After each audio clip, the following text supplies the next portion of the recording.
it's a ticket, talking Mazda for the biggest. That's a comma and a comma and a comma, gotta get it. And it's a ticket, talking Mazda for the biggest. That's a comma and a comma and a comma, gotta get it. I'm a comma and a comma and a comma, gotta get it. Comma and a comma, gotta get it. And it's a ticket, talking Mazda for the biggest. That's a comma and a comma and a comma, gotta get it. I'm a comma and a comma and a comma, gotta get it. Comma and a comma, gotta get it.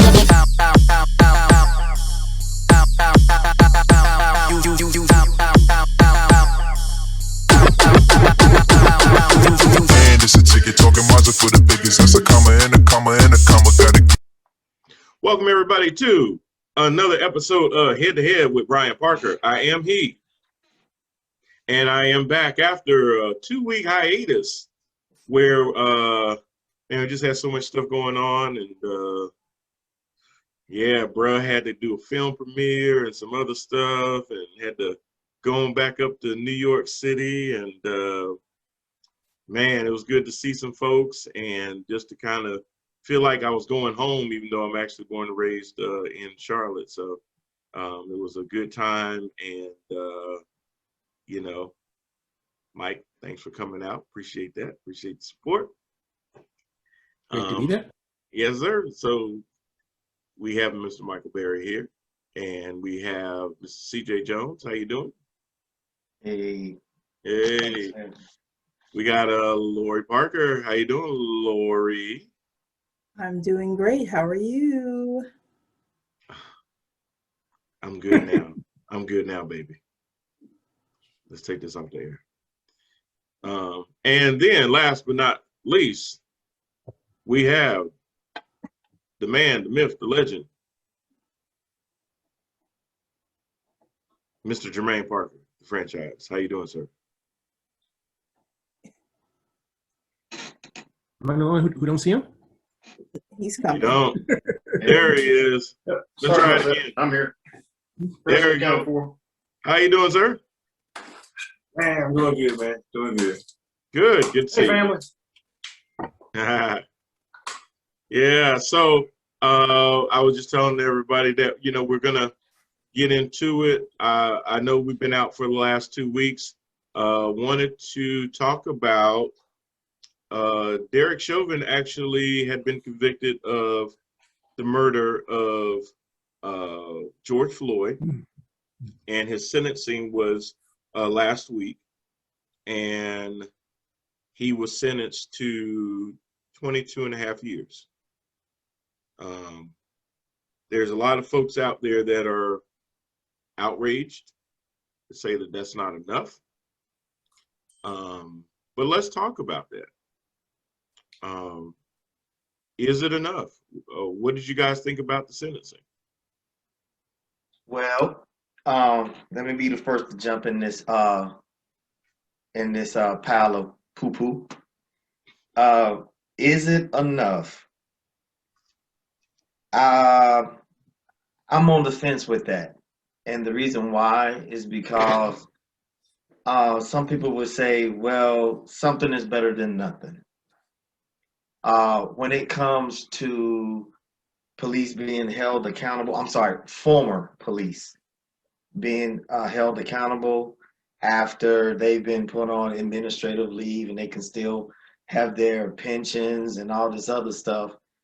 This is a fraction, I think, of what could take place.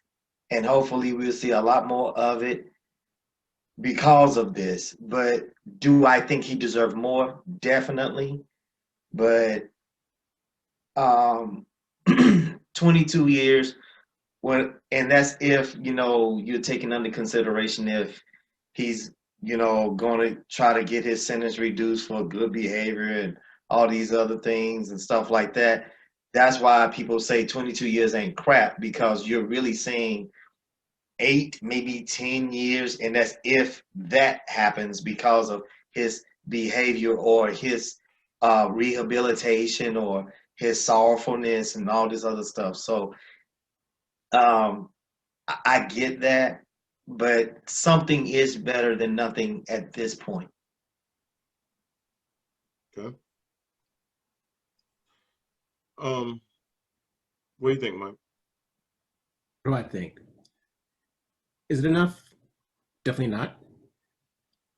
I think that their thinking was, it's more than we've given you before. In the past, they just walk, so be happy with the 22 years. Yeah, you know, there's two things that really come into play. And, you know, the folks that say it's not enough, here's my question. How much is enough?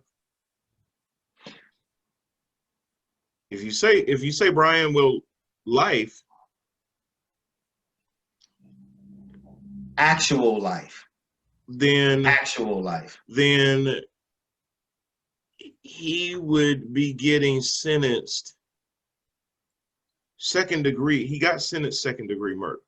Hmm. And it was what they considered unintentional, meaning that even though he killed him, they can't necessarily say he intended to kill him, but his actions still led to his death. Because it's very hard to prove intention. Correct. That's why that's left So first I degree mean, murder. that's just a play on words. It Really. well, it is semantics in a way, but in some ways it's not, because to prove intent, you have to basically say, I walked into a store with a gun and had an idea that I was going to blow somebody's brains out. Right. Intent can be determined, and that's first Well, degree. well, that's premeditated. Right. But I mean, okay, say for So instance, premeditated. all right, I intend to right, do bodily okay, harm. right. So that's the obvious one. The one that's hard to prove is what's in your heart. You get it?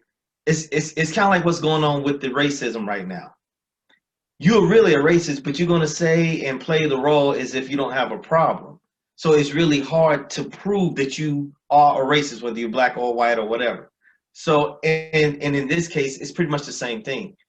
He probably have went his whole entire career, you know, just relaxing on the fact of qualified immunity so he can go out here and hurt and kill. So every day he woke up with the intent on hurting, to killing, to making his Aryan race proud, his supporters and all of that. But when it comes down to him being held accountable at the law, oh, I didn't mean to kill him. It's kind of like whenever I play with words, whenever I'm instructing firearms, and I tell them the intention is not to kill. Death only occurs, or if you happen to shoot your target or shoot an individual, and death happens to occur, it doesn't necessarily make you a killer. You just stop the threat, but you are not a killer, and you did not shoot to kill. So that's how I look at his intention. Yeah, he didn't intend on killing him, but in reality, yeah, he did. Right. Well, it wasn't as blatant as that. Go ahead, Jermaine. Yeah. Let me jump in. So your question is it enough? The simple answer is no. No. It's not enough. Mm-hmm. Right? And not without regard to us saying, is it the right time and there's no president, stuff like that. Well, actually, there is, because we happen to have people that kill people all the time. And so the ones that aren't killed by the police response, that do serve, that do make it to a court of law, they serve a sentence. And so, like I say, you know, so is there a difference between first degree and second degree? Yeah. And this whole thing about intent and stuff, that actually plays into second degree. And, was it a weapon? There are a lot of factors that go in and stuff. But let's be honest, what we're asking is, was the criminal justice system fair? And the answer is no, it wasn't, because we have seen people who have killed people second degree get life in prison, get 40 years, get 30 years, get harsher sentences and stuff. So in comparison to the justice system that we all know and love, yeah, but it wasn't fair. Only thing I will interject in that, Jermaine, is that's true, but each state has its own sentencing guidelines. That's absolutely. So every state's got their own thing and stuff. And I'll say this for me, CJ, when we're talking about shooting stuff, so what I've always been taught is that a gun is a deadly weapon. We shoot center of mass. What's the center of mass? Those are your major organs and stuff. Anytime you pull the trigger with the thought that they say words like stop, but anybody with their merit will tell you kill. You want to stop the threat. Well, how do you stop the threat if you're shooting center of mass? You're gonna kill them. You're gonna kill them. Yeah. That's, I mean, Absolutely. so like when I go into the kitchen, I use a frying pan. I intend to cook dinner. When I pull out a gun, I intend to kill people. Right. When I take off my belt, I intend to beat your ass. I whoop your ass, right? That's what I used to tell the kids. If I take my belt off, I'm gonna whoop your ass. And so we can derive intent through action, right? Mm-hmm. Correct. So, and that's where I'm at. Yeah, so we can derive it through action and stuff. I know, if I get up at a meal and I walk outside, I intended not to pay the bill. Right. I can say when you catch me and stuff, oh, I was going to the car or whatever excuse I got and stuff, but we know what I was doing. Right. And so we know what this dude is doing. And like I say, we had talked about a couple of episodes ago. We've been on 2-week hiatus and stuff, and I've been working on my tan and all that kind of crazy shit. But thank you. I'm trying to put the golden back in my brown. But we talked about this episodes ago, and one of the things that I said episodes ago about this cat is that no, I don't really think he intended to kill him because he had done this before. And in fact, he had done it a longer clip before, the same thing. George Floyd just turned out to be the guy that couldn't take it, and so, because he'd done it before. So do I think that he woke up with the intent to kill? No, intimidate, hurt, whatever stuff, I'm the man, all that kind of stuff. Hey, he didn't intend to kill him. I don't think, not in front of people. That's the kind of stuff not in front of people, not in that situation. And I think that was the thing that they kind of wrestled with too. And it also, I think, is what kind of played into his sentencing. So I had heard 15 years. That was what I heard, is that he'd probably do 15 years. Well, and to go off of that, the reason is because for someone with no criminal record in the state of Minnesota now, got to remember this. Every state has their own. Some do capital, some don't. So you got to look at it from the state. But for somebody that has no criminal record, he could have gone from 10 years and 8 months up until 15.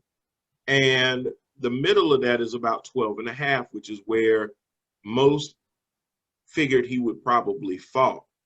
So, and the maximum was closer to 30 years, which is what prosecution asked for. It could have been more than that. But if you would have tried to stretch it out over 30 years, it'd make you feel good, but it's going to come up on appeal and get overturned. So no judge wants to sit there, hand out a sentence, knowing that somebody's just going to come right back behind them and overturn it because they're going to say that was too hard. Thank you. Bill. I definitely don't want to go there today, boy. My Facebook, man, it's like if you're a female, you feel this way about it. If you were, unless you're Felicia Rashad. Yeah, we ain't got time. Unless you Felicia, my wife. We ain't got no time to go into that. My nieces. They good. We gonna have to do that one on the next show when I can just let us go loose for an hour and a half if we have to, because but you're right, Jermaine. Historically, it does seem like if the person is darker, the darker they are, then them sentencing guidelines seem to kind of waver a little bit. And I understand that point. I guess what my point is that if you just look at it under Minnesota state law, he really was facing about 12 to 15 years. The judge sat there and said there were mitigating factors. You did this in front of minors. You did this with no regard. You did this in a position of authority and where you're supposed to have the public trust, and you defiled all of that. So I'm going to give you even more mitigating factors on top of that. The other problem with this, okay, do I think he got enough? No. Do I think they sentenced him according to their guidelines? Yes, I do. Do I think that that's fair? No. Do I think that that's his fault because that's the current guidelines? No. Not at all. They sentenced him based on the current law. The problem is the law. That's the problem. The problem is the system that these police officers go in under every day to believe that if you sit there and you step out of line with them, even for a small minute, they have the implicit authority to beat the living hell out of you. Right. That's the problem. The problem is the system. There's another Derek Chauvin that's on that force. There's another Derek Chauvin on a whole lot of forces. Oh yeah. Okay. He's just a symptom. He ain't the feature. That's true. There's Derek Chauvins all over the place. Yeah. The problem is the way the system has been constructed to give assholes like him the ability to only get 22 years.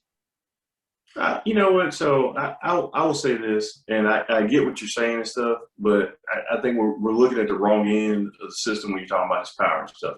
When it comes to sentencing and stuff, I'm actually, so again, George Floyd wasn't a family member and stuff, and so for their family, I'm sure there's no amount of time that would be appropriate, right? Because it won't bring him back. Right. It won't bring him back, and so just like the fact that he doesn't show remorse, that his mom is so upset, but no remorse for what a piece of crap mom.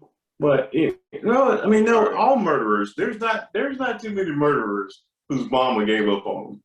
All of them are the same. You can look at history. No, but she could have been a little bit more as a mother. Somebody else's son wasn't her son. Right. Wasn't her son. Her son's in front of her. You can't do nothing about your son. That's in the past. Sorry about that. Then you're selfish. Don't know. Yeah, don't know what happened. Don't know what happened to that dude. But let's talk about my guy. One mom should be able to empathize with another mom, even if that means. That doesn't mean that you don't love your son, but realize that he didn't have to kill somebody. So my point is that we say, well, the sentencing laws aren't harsh enough. Let me remind you that when we talk about laws and stuff, and we talk about making them harsher and stuff, we're only talking about making it harder for Black people. Mm-hmm. Those hard laws that you're talking about. So if you said, no, you know what, Minnesota needs to change their laws, Minnesota be like, you know what, right, we should change their laws. And the next Negro is going to be facing the election chair. Because we need to really crack down on this, because what's happening now is that we have a epidemic that's going on now. See, whenever we're on the receiving end of, Lady Justice, then that's when they really need to really crack down. Yeah. Yeah. So what they're finding out now, or what's happening now, is that they're starting to get tripped up and trapped on their own laws. And even still, to us, it still looks unfair. But at least they starting to get tripped up now. These few bad apples that we talked about before are starting to look like bushels now. Yeah. To the point to where I believe it's in the state of Delaware, or it's a northern state. They're actually wanting to do away. They want to create a law that protects the police officers from being recorded outside of their body cams. Now, why is that? Why all of a sudden you want to introduce a law that says, the police officer, the public servant, can't be recorded in the execution of his duties? But that's because I'm sorry. Go ahead, Jay. I was just going to say, because we want to protect our police officers, and we really care about them, and we want to we want to make sure they're safe and stuff. Because if anything would ever happen to police officers, let's say that an angry mob got together and decided to take over a federal building and stuff, we want to make sure that there was proper care for our officers and stuff, especially those who could not return back to work, two had committed suicide, one had been killed in an attack. And so we can't, no, I'm fucking with you. No, they don't care. But that's the answer, right? Like, CJ, I saw CJ put out a Facebook post, and not that I read Facebook, but there was a Facebook post that CJ put out, and it was talking about how we got here. Which actually is a segment that you can go look on Google from It's killing me. I know her name. I really do have to have notes and stuff when I bring stuff on the show. But you Google how we got here. It's a very brilliant comedy segment about a very brilliant black female. And so how do we get here? And CJ's post really talks about how policing came about. You know, its origins in slave patrols and stuff. And I am not trying to get critical about this race theory, but the basic thing is that the laws were always made towards us to keep us in line, not to keep them in line. So you don't see a lot of fishermen get caught up in their own nets. And so every once in a while they'll trip and fall over and stuff, but you know, those nets are not meant to cast out and catch them. It's meant to catch us. So anything that they do, whether it be what you're talking about, CJ, where they want to protect police officers, you know, from people videotaping them, because we know how many people got killed last year as they were being videotaped by the public. Yeah. Right. And with that, I'm sorry, B. No, go ahead. Good. No, I was just going to say what I share with my wife quite often whenever people begin to question why is this person able to get away, not only do we keep each other reminded that the laws vary from state to state according to these criminal justice systems, but the overall base of law is to protect, and I'm going to say it, so get over it, audience, it is the truth, white women and children. Oh no, that's critical race theory. The overall base of protecting the white female and her children. Period. That's it. End of lesson. I like white women. You know what? So you know, I'll be a little bit more broader with that and saying that so laws are subjective, right? And laws have changed over the years and decades and centuries. And laws are an agreed upon social contract, right? Like these are things that we don't do, and if you do these things, there are consequences for you and stuff. You know, like I got laws in my house, right, for my kids and stuff. And I'm a prosecutor, cop, judge, jury, all that kind of stuff in my house. Executioner. No, I haven't killed them yet. No, I haven't killed them. I mean, they're cute. I know that's what saves us. I think God does that. God makes your children cute to you, so you won't eat them or kill them. It doesn't happen for every animal, but you know, He looked out for humans. And so I'm not gonna. And believe me, I'm the guy that says, "Oh, all this shit is in the past and it's racist," right? And so. What I will say is this: when you look at our laws, the laws of the United States and stuff, when you look at amendments to the Constitution, and I'm looking at you, 13th Amendment, which didn't actually get rid of slavery so much as it transfixed slavery into another form. It said all slaves, there'll be no slavery, except if you break a law. If you break a law, then you can be enslaved, basically.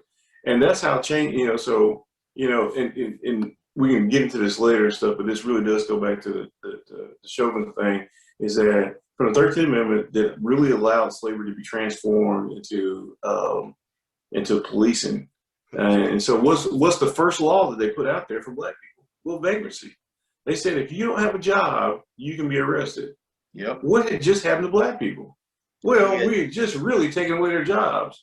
So everybody didn't have a skill. Or who wasn't lucky enough to sharecrop and stuff. If you didn't have a job, that's cool, because about 800,000 black men were put into the prison system and loaned out as free labor. Now, it wasn't slavery, but it was free labor. Yeah. And thank you, 13th Amendment, for making that possible. Those laws that we talk about for sentencing and stuff are based on the same ideals. They were not, you know, like the 13th Amendment didn't have anything to do with white people, nothing at all. It was about slavery, right? And so, and there'll be some people out there like, well, they were white slaves. Well, they were stupid. Okay, if they got caught up in it, they're stupid. It's like that girl that's in your high school that's forsaken all her white family to date black dudes, and they trampled on over her. You're just stupid. But for everybody else, the 13th Amendment and the laws of the land are in place, more to CJ's point, for the people who wrote them. And so, again, I hesitate at saying, hey, we need stricter laws. Well, they're pretty strict right now.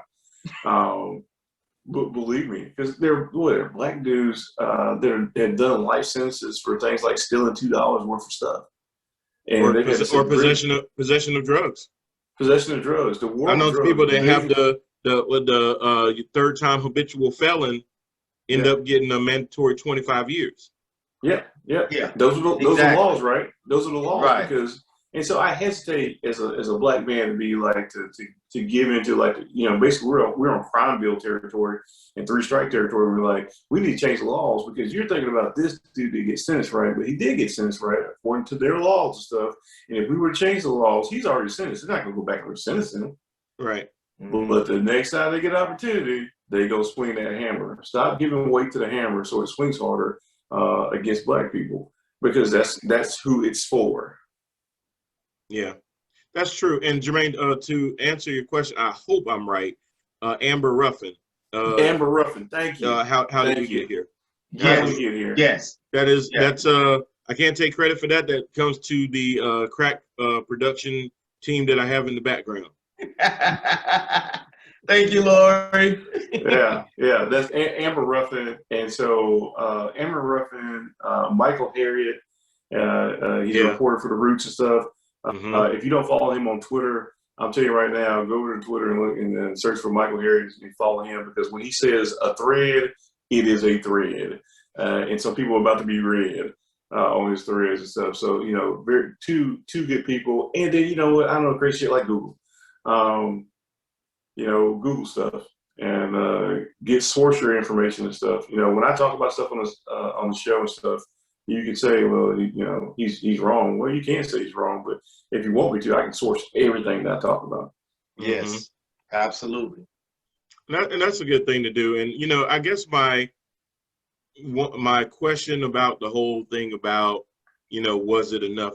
Of course, the easy answer is it's not, and it never will be. And as people of color, we're always going to feel like, well, if he was black, it would have been this. If he was black, it would have been that. And we have to understand, too, though, that we have gone from what CJ said earlier and Michael said earlier, nothing happening, to now something happening. And it's not that we should be satisfied with that. I don't want white people, I don't want y'all to feel like you gave us one and now we can't complain about the next 10 black folks that get killed for no reason at the hands of police. That ain't what we're saying. Now, my question, though, is, do you guys think that with this sentence, it was a pretty, I mean, taking 22 years out of your life and you in your 40s, I mean, you know, that might not have been enough, but I mean, hell, he got to do that time. And you got to remember, he's an ex-cop. It ain't like he can just walk around Gen Pop. This dude, and trust me when I say this, I'm not playing my violin. I feel no sympathy for one day he has to do. But he's going to have to do this time segregated. That's a long time to be segregated. It is. It's so much time. I actually changed my answer. He did get enough time. Because when we start talking, no, seriously, because as we talked about it, because I can change my mind. Even mid-show, I can change my mind. Okay. So mid-show, I changed my mind, and I'm back on the Wendy's train. What we're talking about now. So what I believe that according to the law in his state, he got enough time, because as my brother's alluding to, time is time, and there's not an easy month or year or decade in jail, and so yeah, is it going to bring back George Floyd? Well, nothing was going to bring him back. Right. I mean, this is not Hogsworth. This is just a court of law, and so nothing was going to bring him back. Is it complete justice and stuff? You know what? Again, I've changed my mind as I think about it. I said, yeah, sure. Well, why not? Because he got what the law allowed him to get. He didn't get 7 years. You know, he didn't get a 9-year sentence where he was only going to do 4 years of it and stuff. His lawyer wanted probation. His lawyer wanted probation. Yeah, they're still hunting for that. They want a new trial and all this other stuff. Yeah. You know, given that, honestly, if you can step back from this stuff and go, yeah, he got a good chunk of time. Like, what is it? 22 years. He'll probably serve 15. Yeah. 15 years for somebody that's in 40s and stuff. He'll come out when it's late 50s and stuff, and people are like, oh, he'll have the rest of his life and stuff. Well, somebody he lives through prison, number one. Number two, when he does come out and stuff, what's he going to do? He's not going back to law enforcement. Nope. I mean, what other skills does he have besides choking people out? Okay. I'm not sure there's a market for that. Well, if you're not going overseas. Whenever we're talking about, I want to circle back to the point of like what he deserves and what he don't deserve. And Jermaine, rock with me on this one here, because I know you've probably been to a strip club, yes, a court martial here or there as well. So no, I don't have those kind of friends. No, no. But go ahead. Well, and when people get court-martialed or Article 15, or it's different ways to say it, right? In other words, you go into military court. Yeah, I got those kind of friends. One of the things that we consider whenever you are in trouble is what is your rate? In the Navy, we say choose your rate, choose your fate. And all these titles and stuff sound really good until they use your very title to work against you. Okay, so I looked at this as a civilian, and then I looked at it as a military police officer. Go ahead. I know where you're going. You got the okay. All right. Yeah, I know where you're going. So as a civilian, you know, we kind of on the fence. We're all kind of like, yeah, well, okay, something's better than nothing. You know, me and Mike, you know, we vibing. But if he was in the military and he was a military police officer, they would use his very title to hem him up for the rest of his natural life at Leavenworth. Why? Because they're going to tell you, and this is what I've been hearing all the time of my many, many years active duty in the Navy as a military police officer. You are held to a higher standard. You are the standard. You are the face, not only of yourself, not only of your family, but the very branch. And as a service member of the United States Forces, where, in other words, where Miss Lori is, let's just say you are a tech, an IT in the military, and she did your crime, then we would be like, bad girl, don't do that again. Whereas Officer Jones, oh no, sir. Because just to become a military police officer, you had to rise above everybody else and maintain, and if not go higher. So ignorance is not bliss in your case. We will hold you to the highest punishment and available. CJ, they actually did that, but not to the same degree as the military, because remember, the reason that the judge gave him more than the 12 to 15 was for the very reason that you described. Yeah, they said that there were at least two mitigating circumstances. Again, number one, this brave young lady that sat there and filmed this, she was a minor at the time. Yeah, she was. As he looked into her camera and gave that ignorant ass smirk, he was doing that in front of children. And not only was she a minor, but she had her little cousin with her. Yes. Okay. So that was one. And then the other was the fact that he was a police officer and he betrayed the public trust. So all of that factored into him getting more time. Now, do you guys think, though, that this sentence is going to be any type of deterrent to any cop out there before they say, hey, let me choke this Negro on camera, shoot this Negro in the back, and do all these other things? No, let me stop you. Is that going to Oh. stop them or make them? Yeah, let me. pause You don't one- have to one complete the second? question. Yeah, You don't have to complete the question. Let me Because stop. I You can know, say, man, please don't let me say Rockhill. Rockhill, Okay. the two brothers. I ain't heard this one. oh, you heard this? Go ahead, CJ. Mhm. Oh my God. Oh yes. Oh, you didn't see that on the news. I'm 6 sorry. police You've officers. been busy. Lord. I I'm sorry. I've been a little apologize. You have busy. been Been a busy. little busy. You've been working really hard and you're doing a lot. Go of ahead, other sis. things. Go ahead. Go ahead and enlighten my brother. Go ahead. Congratulations on the opening premiere. Oh for yeah, Rude Boy. yeah. Congratulations. But Lori, go ahead, because I can't give the actual details. I can give him the brush of it. Yes, So they, basically, they're. I know that the Rock Hill NAACP is with the police department because they're in the process of trying to. They are not trying to release the body cam video. The Rock Hill Police Department does not want to release the body cam video of the. I think it was the arrest or when they were going after these two individuals who were drug suspects. Am I correct? Yep. And so for that, so it is a big to-do down there in Rock Hill, South Carolina. And CJ and Jermaine, you can fill me in, but yes, it has been on the news a lot. They beat some Negroes. How about that? Let's just cut to the chase about details. They beat some Negroes. They don't want to release the body cam. And so here's the police. Here's your litmus test. If the police ever say, "Hold on a second, we're about to release the body cam videos," they are confident they haven't done anything. Anytime they're like they hold it up and stuff, it is very, very sure they're like, "Woo, this looks bad. Woo, how are we gonna dress this up?" So for your question, Brian, about whether this is going to be a deterrent. No, not this one.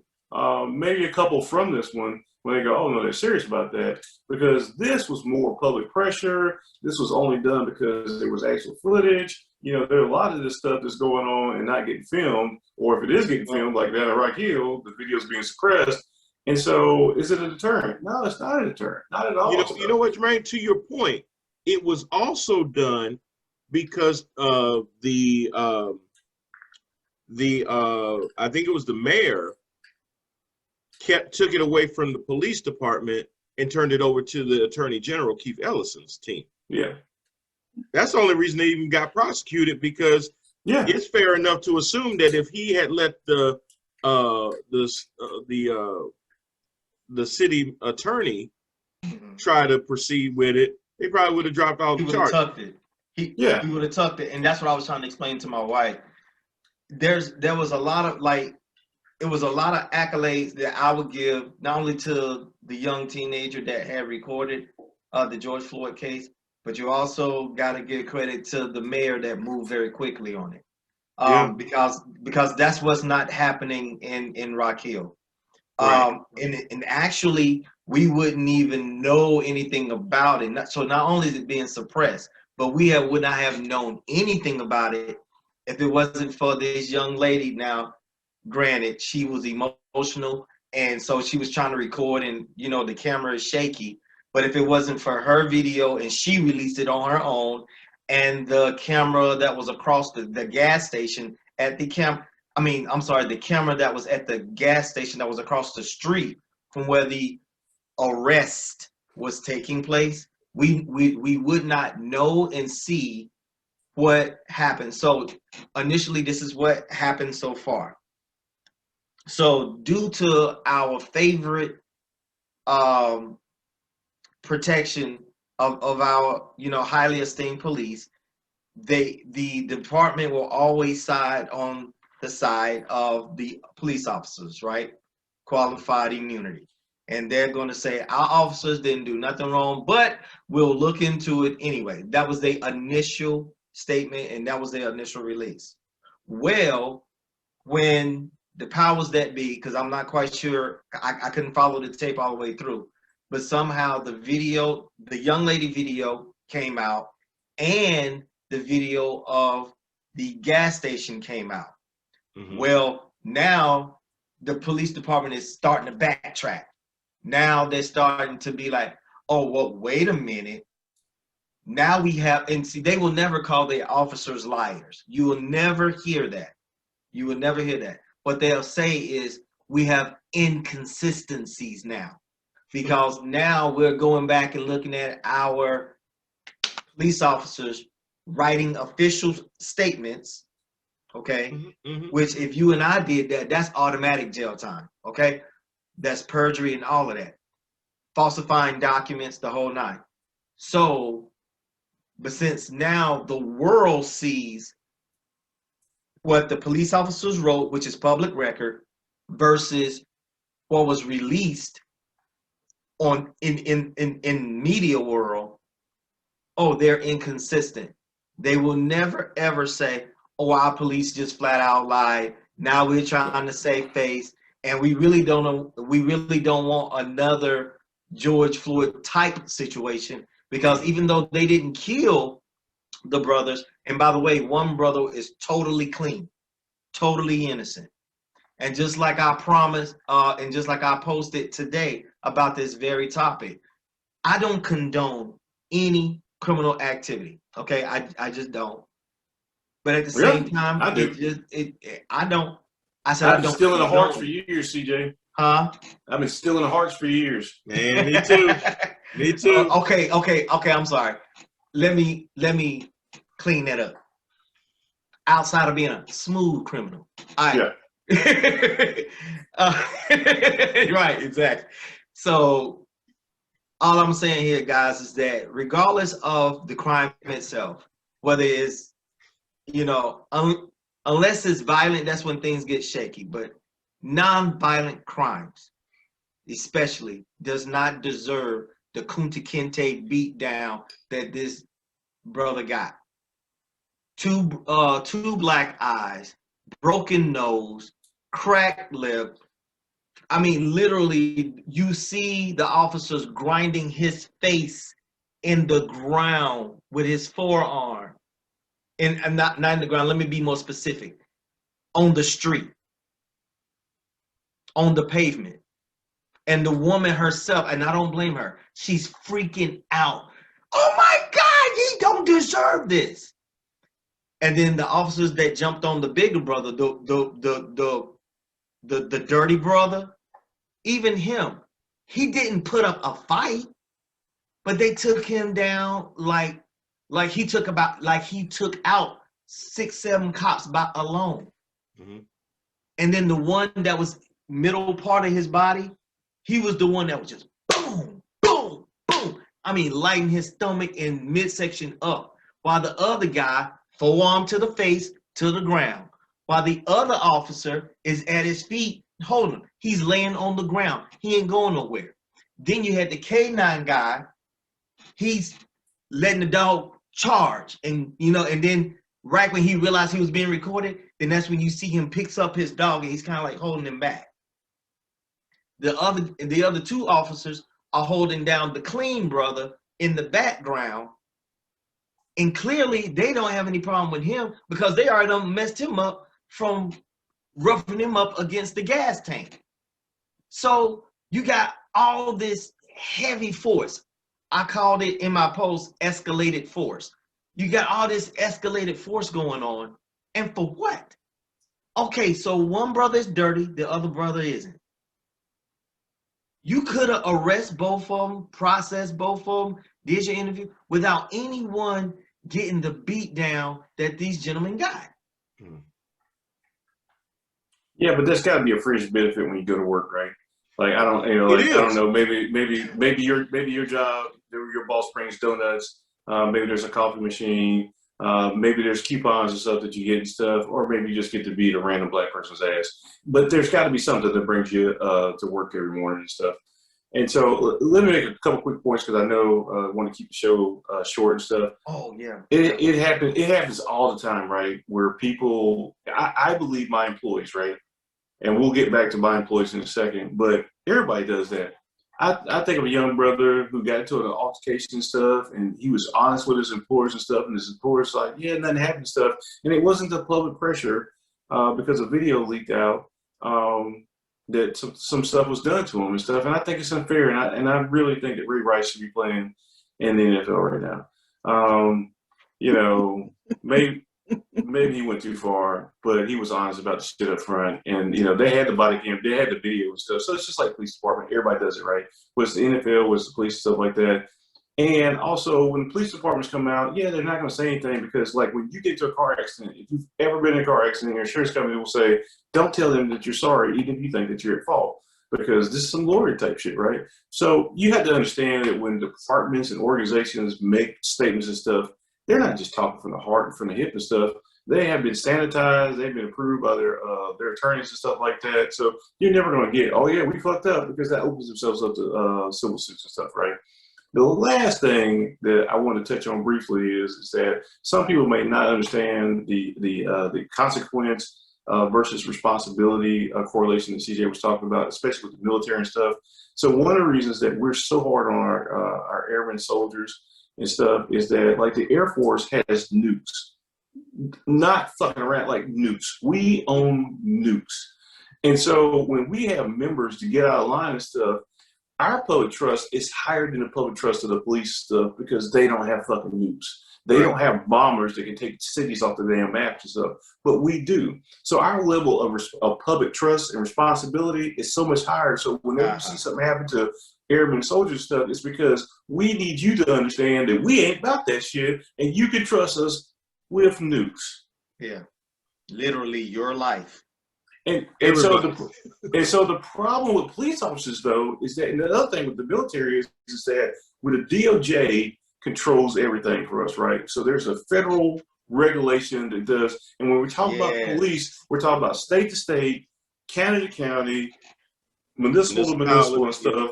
And so all the different standards, like you say, the laws, and that's why I changed my, when we started talking about it, I thought about, I said, you know what, it's police work, right? It's not like the military where if I do a fence here in Charlotte versus Japan versus wherever stuff, it's all the same to them because they have total regard to how I'll be treated and stuff. Police officers, you got to understand, and we talk about laws, and again, I say, yeah, I think he got what he got because he did get those mitigating factors that we were talking about because of his position. Like, you know the law. Like, you should have been doing that. You violated public trust. You did it in front of minors and stuff like that. You get 22 years.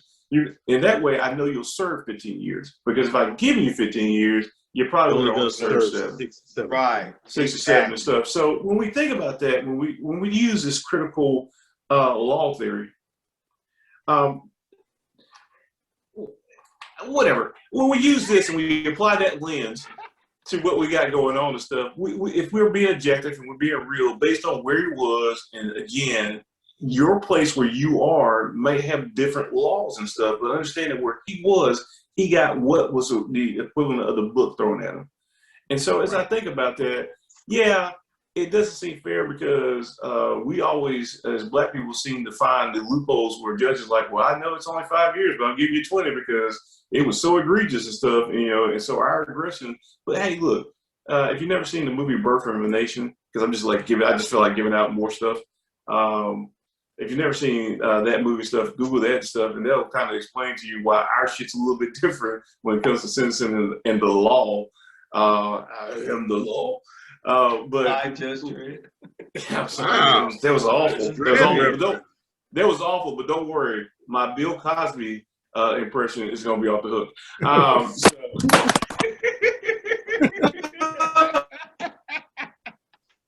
I feel it's okay. It's okay. It's okay. Okay. Don't look at me. Don't look me out. Don't worry about that. Don't worry about that. It's the police. The police have showed up. I've got to go. I've said too much. I've said too much. You have, but as always, very informative from all of you. And yeah, I'm gonna wrap because I know I gotta get ready to wrap.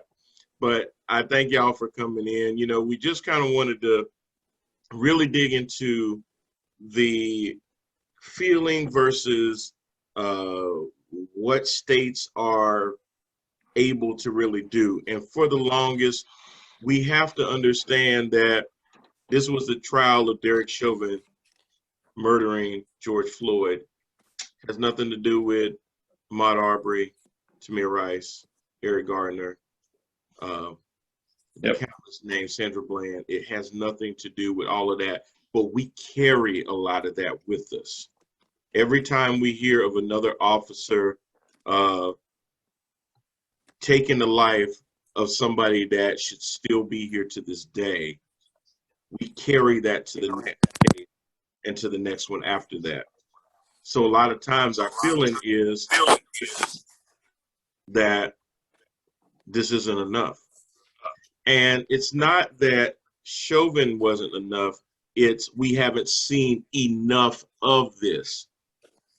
But what we really are trying to say to you, racist, bigoted, motherfucking cops out there, we have had enough.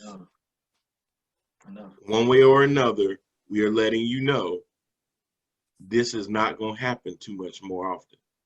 Okay? So that's the enough part is that we're done. And to CJ's earlier point is that now they're getting trapped over their own system now. The system is actually starting to bend just a little bit, not to where we want it, but that's where the activism has to keep going. That's where the marches have to keep on going, even well after the media has gone away and moved on to the next story. We have to continue that fight. And that goes back to why I say we have to be involved and invested in elections in our communities and everything else like that, so we have more and more representation. I will say again, Derek Chauvin got what he got because Keith Ellison tried this case instead of the local municipality. We wouldn't have been talking about Derek Chauvin being in jail at all. Now we've got 3 of his other fellow ex-officers that are coming up next. And we hope and pray that they end up getting the same amount of justice that needs to come to them so that the Floyd family can get some closure in this. We know every single time they have to keep opening that same wound up over and over and over, and watching his little girl talk about her dad. If that didn't bring you down, I don't know what kind of heart you have. But even me thinking about her talking about her dad and missing him, brushing her teeth and stuff like that, I couldn't even imagine my daughter's missing me like that. So I'm going to wrap it up. This has been another episode of Head to Head with Brian Parker. Let me thank my panel, Lori Parker, CJ Jones, Michael Berry, franchise, Mr. Jermaine Parker. We'll see y'all again next week. Y'all take care. And if you are not vaccinated, please wear a damn mask. See y'all.